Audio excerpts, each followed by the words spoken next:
Welcome back, everybody. My name is All Fun and Games. I stream every day on Twitch TV, and I also do fun little videos here on YouTube. Today, I'm going to showcase a pretty awesome game. Basically, I call it a game because it feels like it is built into Don't Starve Together, called Island Adventures. What does Island Adventures do? It gives us Shipwrecked. It gives us Shipwrecked. Okay, if you don't know what Shipwrecked is actually a DLC for Don't Starve, aka the first kind of copy of Don't Starve together, like Don't Starve that ever came out, had two things. It had Hamlet and it had Shipwreck. Shipwreck came first and Hamlet came second. Shipwreck lets you basically go out into the wild on different islands and kind of get different things. You see different creatures and so on and so on and so on. And then, of course, Don't Starve Together now has boats and everything, but Island Adventures is always brought back that Shipwrecked nostalgia feel. So I want to go ahead and showcase it and kind of just talk about it a little bit and go from there. Okay, so as we go into Island Adventures, basically you download the mod, click that. It's going to say, okay, well, you need to have a follow-up mod, aka a companion mod called Gemcore. What Gemcore does is it basically just organizes a bunch of like background stuff to make the game run smoother, and just helps the game run all together. So you will need to have both of these mods.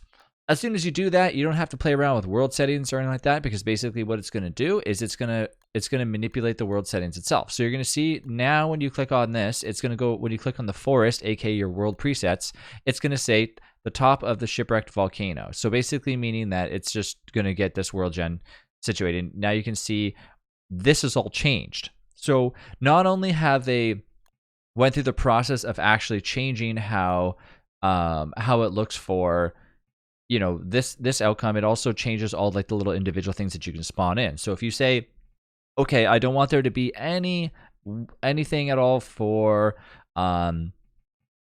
crabbits, you can turn off crabbits. You can turn off monkeys. You can turn off dolphins. I mean, the options are pretty much endless to kind of manipulate. The other bonus is too, you still also can manipulate the world gen as well if you like. For example, the dragoon eggs, the tides, all that stuff is all, you know, being able to just do whatever you like. You can put an actual world seed in there, so that also helps. It's just the options are always endless. So very cool that you can do all that stuff. I usually leave it generic, especially when I'm just starting out. And then, of course, you obviously have to put in your, description. We'll call this one Shipwrecked Island Adventures. We love you because it's a great mod. Put in our thing. And, of course, you can adjust how many players you have. If you have the same mod as I do, that lets you have 64 players plus. Check off both of those things and any other little cool mods that you'd like to go ahead with. And press Generate World. Now, it might take a little bit to generate, considering this mod is fairly large. I do understand that if you are running kind of like a lower-end PC and you try to play Island Adventures, it might not load the best. But I would give it a little bit of time before actually, saying, okay, it's not working well for me. I'm going to talk a little bit about another mod. So there's other mods that we're also trying to kind of trying to make a version of Shipwrecked as well. Unfortunately, before I found that a lot of these mods were kind of crashing a lot. I was having a lot of bug problems here and there. But thankfully, Island Adventures and the creators have finally finished the product, meaning this is all said and done. It's 100% complete.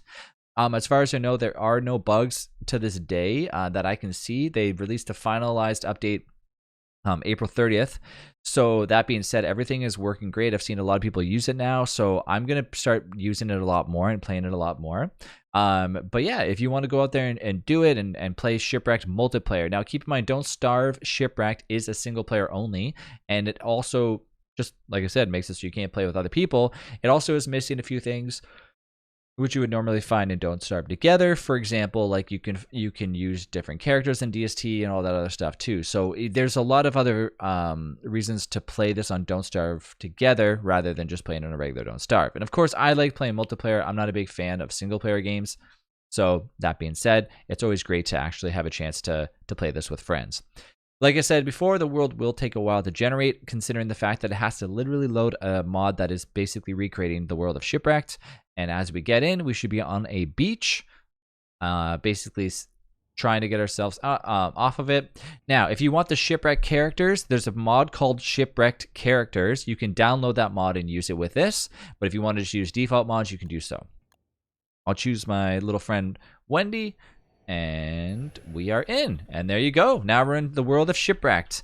And it runs smooth. I haven't encountered any issues so far with how it runs. So we're going to go ahead and give it a try. As far as I can see, there, like I said before, there hasn't been any bugs from what I can tell. It's been a great mod. I've been following this mod since basically it was born back when they kind of came out with it. So it's amazing to see the product finally finished. If I go through the process, I can show you some stuff about the full map too, just so you can kind of get an idea as to what Shipwrecked really is. So let's expose the entire map so you can see, and then we'll press M, and there it is. So we have the regular world of Shipwrecked. No Don't Starve stuff is included in here, so there's no Don't Starve Together, and there's no Moon Island or anything. It's the world of Shipwrecked, so we can even go in the volcano if we want, which is all the way over here, which will bring us into another destination. And so yeah, if you want to play a different form of Don't Starve Together, feel free to check out this mod because it's amazing. You know, the mod creators are so nice, they're so kind, they're always willing to help out with any type of bugs that you might have with it, so feel free to give it a shot. I think it's amazing. I would love for them to bring out Hamlet. I don't think it's going to happen, but if they do, they're going to get an A+++++ from me, because like I love Shipwrecked as it is, but Hamlet is like even better. But I know that's a long stretch to ask for. So just hats off to the mod creators for bringing such an awesome DLC, I guess you can say, to the world of Don't Starve Together. So thank you for doing that, and I will see you in the next video. Go out there and try this mod because it's amazing. And like I said before, try it with 1 or 2 people if you don't have a good computer and see how it runs, and then add more people accordingly.